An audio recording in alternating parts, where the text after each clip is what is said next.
இந்த வீடியோ வந்து கொஞ்சம் பெருசா இருக்கலாம். ஏன்னா இந்த வீடியோல நிறைய டீடைலிங் இருக்கு. ஒவ்வொரு விஷயமும் உங்களுக்கு ரொம்ப முக்கியமான விஷயம், ஒவ்வொரு வார்த்தையும் உங்களுக்கு ரொம்ப முக்கியமானதா இருக்கும். அதனால ரெண்டா பிரிச்சனா இன்ட்ரெஸ்டிங்கா இருக்காது. ஒரே வீடியோல சொன்னதான் நல்லா இருக்கும். சோ ஸ்கிப் பண்ணாம முழுசா பாருங்க. ஓம் சாய்ராம்.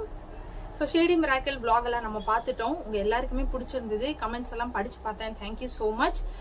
இதை தொடர்ந்து இப்ப நம்ம பார்க்க போறது என்னன்னா, என்னோட லைஃப்லயே எனக்கே நடந்த ஒரு சூப்பரான மிராக்கிள். ஜஸ்ட் ஒரு 2 நாள் முன்னாடி நடந்த ஒரு விஷயம் தான். எனக்கு நடக்கல, நம்ம சப்ஸ்கிரைபருக்கு நடந்திருக்கு. ஆனா அது என்ன தொட்டு நடந்திருக்கு.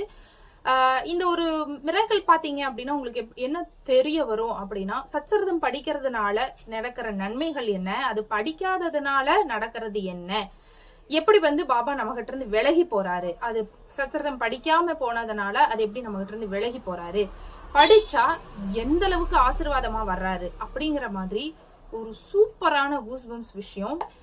அந்த மாதிரி ஒரு விஷயத்தை தான் இன்னைக்கு வீடியோல நம்ம பார்க்க போறோம். வீடியோ சூப்பர் இன்ட்ரெஸ்டிங்கா ஐ ஓபனிங்கா இருக்கும் அப்படிங்கறத சொல்லிக்கிறேன். வணக்கம், இது சகலமும் சாய்பாபா.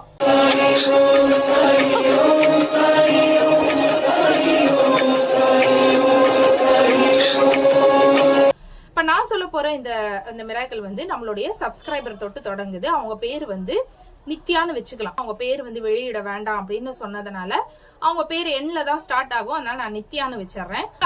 நித்யா வந்து பெங்களூரை சேர்ந்தவங்க. அவங்களுக்கு ஒரு வேண்டுதல் இருக்கு. அந்த வேண்டுதல் என்னன்னா, கல்யாணம் நடக்கணும். திருமணம் வந்து அவங்களுக்கு தள்ளி போய்கிட்டே இருக்கு, நடக்க மாட்டேங்குது. வேண்டின மாதிரியான திருமணம், விரும்பிய மாதிரியான திருமணம், அதுலயும் நல்ல மாப்பிள்ளையா இருக்கணும், நல்ல குடும்பமா இருக்கணும். நம்ம எல்லாருக்குமே அந்த ஒரு ஆசை தானே இருக்கும். வாழ்க்கை நல்லாதான் அமையணும். அந்த வாழ்க்கையை நீங்க தான் எனக்கு தேர்ந்தெடுத்து கொடுக்கணும் அப்படிங்கறது நித்யாவுடைய கோரிக்கை பாபா கிட்ட. 2 வருஷமா நம்ம சேனல்ல பார்த்ததுக்கு அப்புறம் தான் அவங்களுக்கு பாபா மேல அதீத நம்பிக்கை வந்தது அப்படின்னு சொல்றாங்க. அப்படி அதீத நம்பிக்கை வந்ததுக்கு அப்புறம் அவங்க வந்து பாபா கிட்ட ஒரு வேண்டுதல் வைக்கிறாங்க. ஒரு வித்தியாசமான வேண்டுதல், யாராலையுமே பண்ண முடியாத ஒரு வேண்டுதல் இது. அது என்ன அப்படின்னு கேளுங்க. நம்ம எல்லாருமே பாபாவுக்கு 9 வாரம் வியாழக்கிழமை விரதம் இருக்கும் இல்லைங்களா? அதே மாதிரிதான் இவங்க ஒரு வேண்டுதல் வச்சிருக்காங்க. என்ன வேண்டுதல் அப்படின்னா, 9 மாதம் ஒவ்வொரு பௌர்ணமிக்கும் நான் ஷீரடிக்கு வந்து சத்யநாராயண பூஜை செய்யறேன் அப்படின்னு சொல்லி நித்யா வந்து வேண்டிக்கிறாங்க. எப்படி? 9 மாசத்துல வர்ற 9 பௌர்ணமிலையும் நான் ஷீரடிக்கு கிளம்பி வந்து பௌர்ணமி அன்னைக்கு ஷீரடியில இருக்கிற மாதிரியும், ஷீரடியில சத்யநாராயண பூஜா நான் வந்து செய்யணும் அப்படின்னு அவங்க வந்து பாபா கிட்ட வேண்டுறாங்க. வேண்டினது மட்டும் இல்ல, 9 மாசத்துல 5 மாசம் சக்சஸ்ஃபுல்லா அவங்க ஷீரடிக்கு கிளம்பி போயிருக்காங்க. 5 மாச பௌர்ணமிலையும் சத்யநாராயண பூஜாவை அட்டென்ட் பண்ணிருக்காங்க. அதுவும் எங்க இருந்து கிளம்பி போயிருக்காங்கன்னா, பெங்களூர்ல இருந்து கிளம்பி போயிருக்காங்க.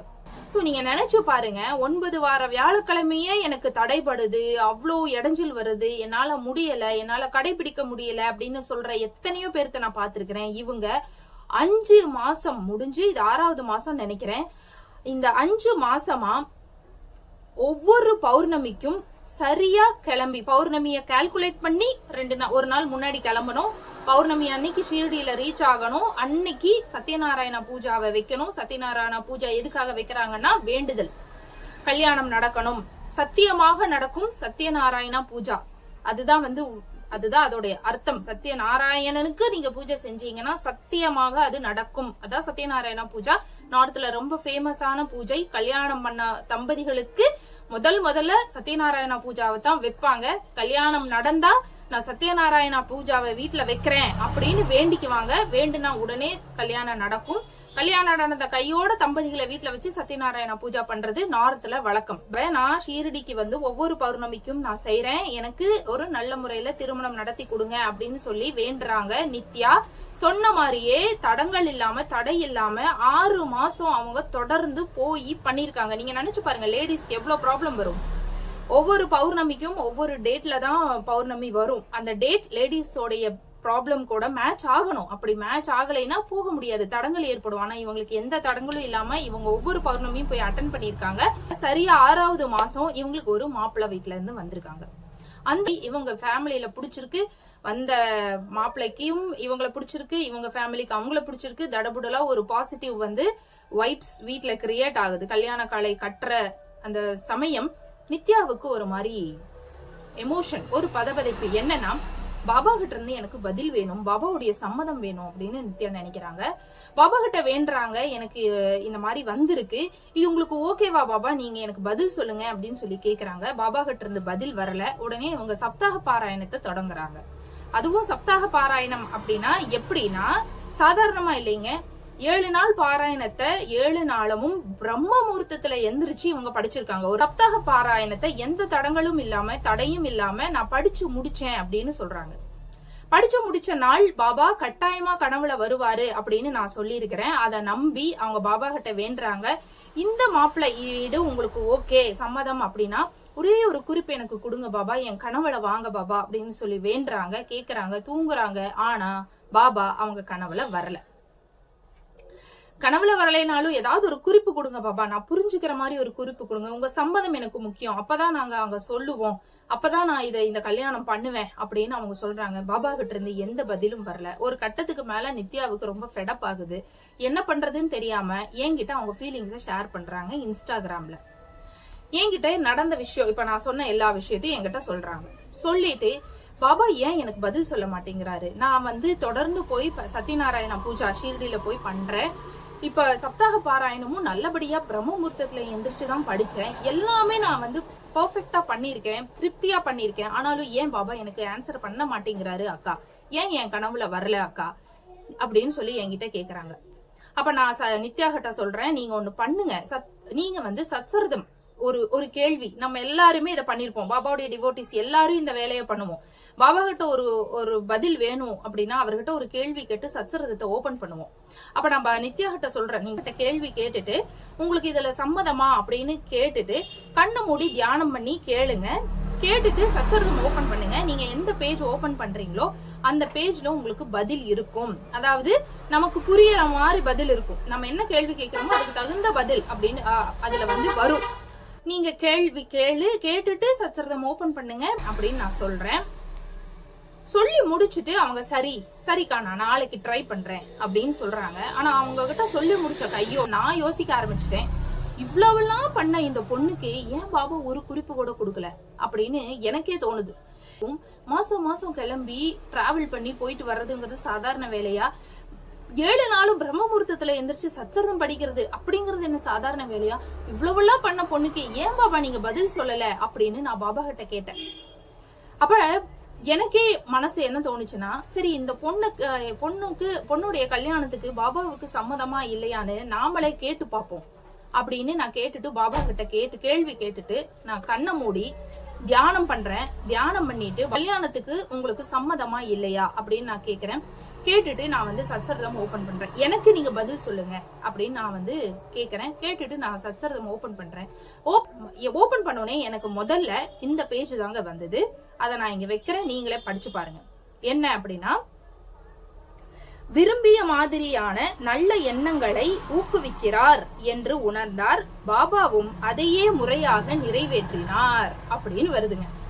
எனக்கு இத படிச்சோனே புரியுது, விரும்பிய மாதிரியான நல்ல எண்ணங்களை ஊக்குவிக்கிறார் அப்படின்னா உனக்கு இந்த திருமணத்துல விருப்பம் அப்படின்னா அந்த நல்ல எண்ணத்தை நான் ஊக்குவிக்கிறேன் அப்படின்னும், பாபா அதையே முறையாக நிறைவேற்றினார் அப்படின்னா உன்னுடைய அந்த ஆசையை நான் நிறைவேற்றுகிறேன் அப்படின்னு அர்த்தம்.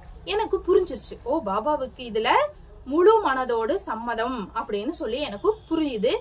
அந்த பொண்ணுக்கு வந்து இந்த மாப்பிள்ள ஓகேவா அப்படின்னு ஒரு சந்தேகம், இந்த மாப்பிள்ள நல்ல மாப்பிள்ளையா இருப்பாரா அப்படின்னு ஒரு சந்தேகம். அந்த கல்யாணம் பண்ற யாருக்குமே என்ன தோணும், இந்த மாப்பிள்ளையோட குணம் எப்படியோ அப்படின்னு தோணல, நல்ல பையனா இருப்பானா.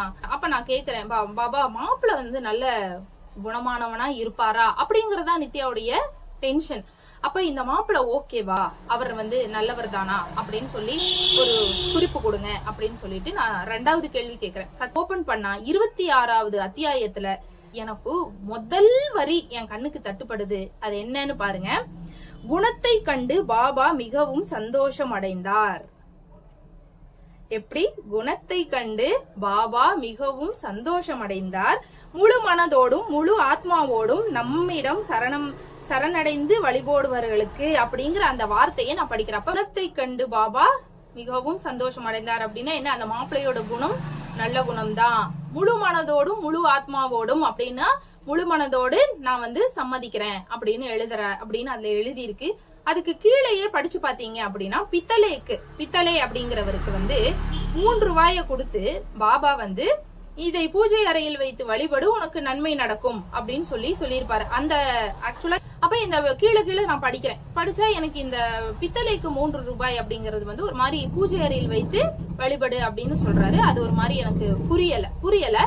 நான் பாபா கிட்ட கேக்குறேன், ஒருவேளை நித்யாவுக்கு பாபா ஏதாவது காயின் கொடுத்திருப்பாரோ அப்படின்லாம் யோசனை பண்ணிட்டு, சரி கீழே இருக்கிறத எடுத்துக்க வேண்டாம், மேல இருக்கிற அந்த 2 லைன் மட்டும் நம்ம எடுத்துக்கலாம் அப்படின்னு சொல்லிட்டு நான் க்ளோஸ் பண்ணிட்டேங்க. பாபா கிட்ட சொல்றேன், ரொம்ப நன்றி நீங்க பதில் சொன்னதுக்கு.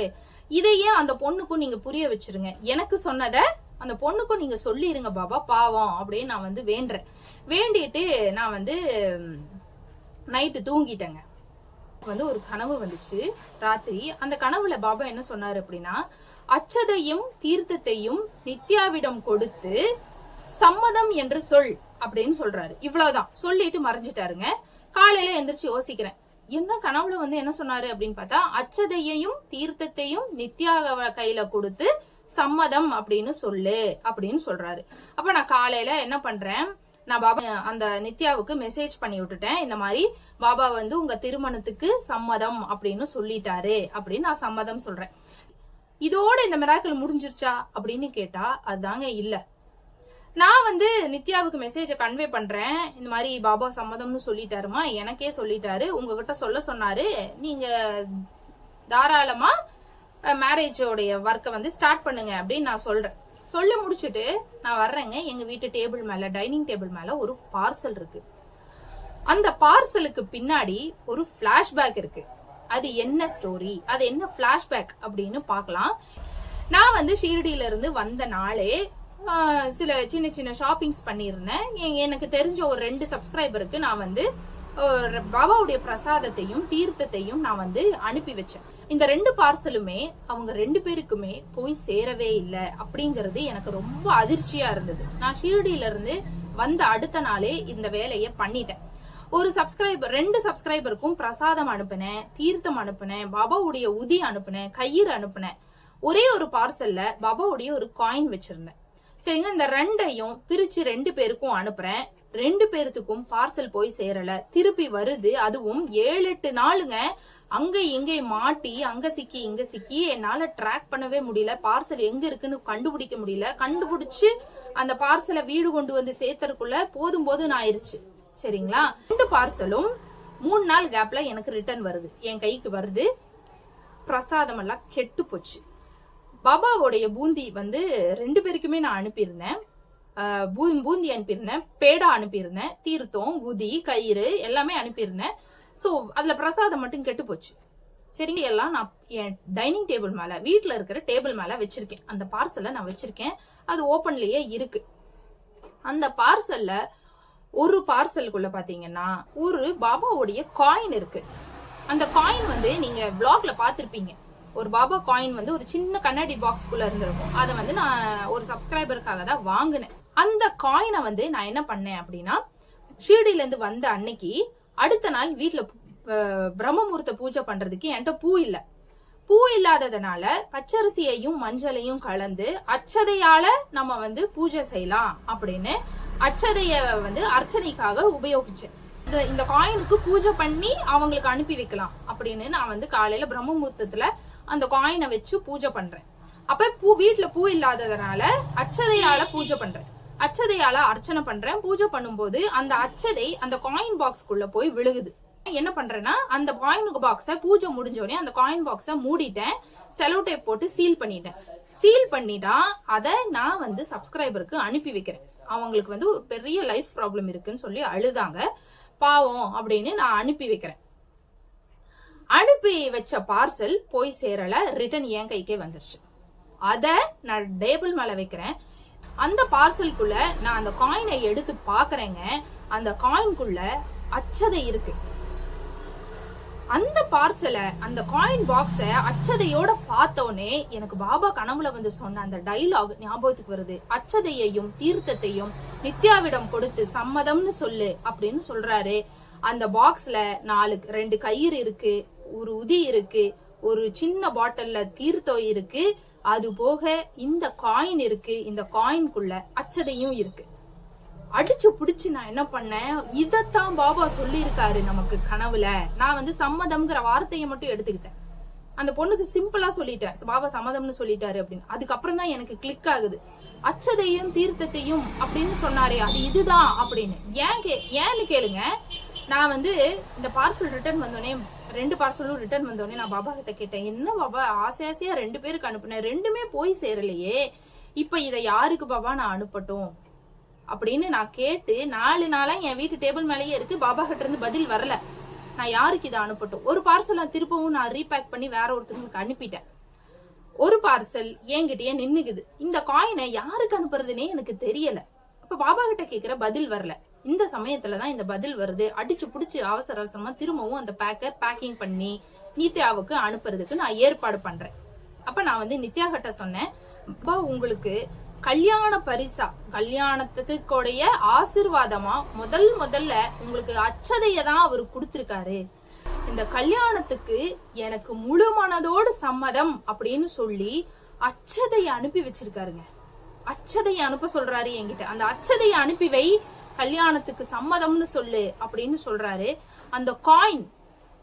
அந்த காயின் வந்து பாத்தீங்கன்னா பித்தளைவுக்கு 3 ரூபாய் கொடுத்து இது பூஜை அறையில் வைத்து வழிபடு, உனக்கு நன்மை நடக்கும் அப்படின்னு சொன்னார் இல்லையா. அதுவும் இந்த விஷயத்துல நடந்துருச்சு. என்னன்னா நிஜமாலுமே பாபா ஒரு காயின் மூலியமாவே போறாரு. அந்த காயினை கொடுத்து நான் வந்து சொல்றேன், உங்களுக்கு ஒரு காயினும் அச்சதையும் அனுப்பி வைக்கிறேன், நீங்க இதை பூஜை அறையில வச்சு வழிபடுங்க, பாபா சொன்னாரு அப்படின்னு நான் சொல்றேன். அப்பதான் நித்யா சொல்றாங்க, உங்களுடைய காயின் ஃப்ரேம் பார்த்து, நீங்க தினமும் பிரம்ம முகூர்த்தத்துல காயினுக்கு பூஜை பண்ணுவீங்க, அதை பார்த்து நான் ரொம்ப ஆசைப்பட்டேன். நம்மளுக்கு பாபா இப்படி ஒரு காயின் கொடுத்தாருன்னா நம்மளும் தினமும் எந்திரிச்சு பூஜை பண்ணலாம், பாபா எப்ப தராருன்னு பாக்கலாம் அப்படின்னு நான் பாபா கிட்ட வேண்டி இருந்தேன். அது உங்க மூலியமா அச்சதையோடவே எனக்கு வருதுன்னு நினைக்கும் போது இதுக்கு மேல வாழ்க்கையில எனக்கு எதுவுமே தேவையில்லை அக்கா அப்படின்னு சொல்லி அவ்வளவு எமோஷன் ஆனாங்க அந்த பொண்ணு. எவ்வளவு விஷயம், எவ்வளவு லிங்க்ஸ் நீங்க கொஞ்சம் நினைச்சு பாருங்க. சரி, இதுல இன்னொரு விஷயத்தையும் நான் சொல்லிடுறேன். எந்த 2 சப்ஸ்கிரைபருக்கு நான் பார்சல் அனுப்பி அவங்களுக்கு திரும்பி போய் சேரலையோ அவங்க 2 பேர்த்துக்கிட்டையும் நான் பேசினேன். அவங்க 2 பேருமே எனக்கு ஒரு ஷாக்கிங்கான ரிப்ளை கொடுத்தாங்க. அது என்ன அப்படின்னா, பாபா ரொம்ப நாளா என்ன சச்சரிதம் படிக்க சொல்றாரு சிஸ்டர், ஆனா என்னால சச்சரிதம் படிக்க முடியல. இன்னொரு பொண்ணு சொன்னாங்க, பாபா என்ன தினமும் பிரம்ம முகூர்த்தத்துல எந்திரிச்சு பூஜை பண்ண சொல்றாரு சிஸ்டர், என்னால பண்ண முடியல. ஆனா எனக்கு ரொம்ப சோம்பேறித்தனமா இருக்கு, வீட்டுல எனக்கு எந்த வேலையும் இல்லதான், ஆனாலும் எனக்கு ரொம்ப சோம்பேறித்தனமா இருக்கு, பண்றதுக்கு கஷ்டமா இருக்கு, என்னால படிக்க முடியல, சச்சரிதம் படிக்க முடியல, படிக்க விருப்பம் இல்ல, பாபா மேல எனக்கு கோபம், நான் பாபா கிட்ட பேசுறதே இல்ல, பாபாவை பூஜிக்கிறதே இல்ல. இப்படி பல விதமான பதில்களை இவங்க 2 பேரும் ஒரே மாதிரி சொல்லும் போதுதான் எனக்கு ரொம்ப ஷாக்கிங்கா இருந்தது. அப்ப அவங்க என்ன சொன்னாங்கன்னா, பாபா என்ன சச்சரிதம் படிக்க சொல்றாரு, நான் படிக்கவே இல்ல, அதனாலதான் அவர் என்ன தேடி வரல போல அப்படின்னு சொல்லி ஒரு பொண்ணு அழுதாங்க. அப்பதான் நான் சொன்னேன், நீங்க சச்சரிதம் படிக்காததுனால பாபா உங்க வீடு தேடி வரல, பாபாவுக்கு உங்க வீடு தேடி வர்ற விருப்பம் தான். ஆனா அதை விட அதிகமா உங்களுடைய கர்மா வேலை செஞ்சுக்கிட்டு இருக்கு, இயங்கிக்கிட்டு இருக்கு, வேகமா இயங்கிக்கிட்டு இருக்கு. அதனாலதான் அவர்னால உங்க வீட்டுக்கு வர முடியல. இப்பவே இந்த நிமிஷமே சச்சரிதம் படிக்க தொடங்குங்க. 2 பேருக்கும் நான் சொன்னேன், சச்சரிதம் படிக்க தொடங்குங்க. உங்களுக்கு பாபா பூஜை பண்ண சொல்லியிருக்காருன்னா பிரம்ம முகூர்த்த பூஜையை செய்ய ஆரம்பிங்க. அப்படி இல்லைன்னா உங்களுடைய கர்மா பாபாவுடைய சக்தியையும் மீறி அதிவேகமா வேலை செய்ய ஆரம்பிச்சிரும். அப்படி செஞ்சது அப்படின்னா உங்களுக்கு நன்மை நடக்காது.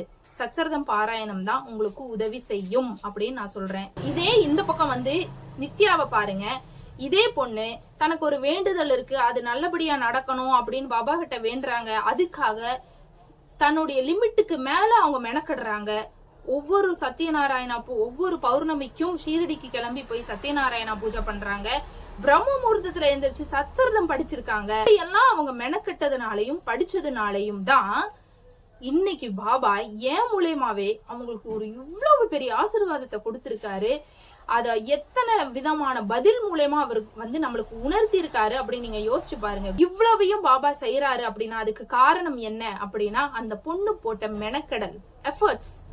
என்னைக்குமே நீங்க எவ்வளவு எஃபர்ட் போடுறீங்களோ அந்த எஃபர்ட்டுக்கு தான் பலன் கிடைக்குமே தவிர்த்து, அந்த எஃபர்ட் தான் உங்களுடைய கர்மாவை கிரைண்ட் பண்ணுமே தவிர்த்து நீங்க சோம்பேறித்தனமா சோம்பலா உட்கார்ந்து இருந்தீங்கன்னா அது உங்களுக்கு நடக்கவே நடக்காது. அப்படிங்கறதுக்கு ஒரு உதாரணம் தான் இந்த வீடியோவுடைய அற்புதம், இன்னைக்கு நான் சொன்ன அற்புதம்.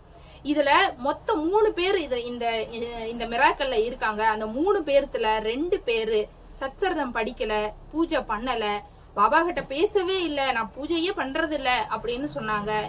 இன்னொருத்தங்க என்னால எவ்வளவு முடியுமோ அவ்வளவு எக்ஸ்ட்ரீம் லெவல்ல நான் பண்ணினேன் அப்படின்னு சொல்றாங்க.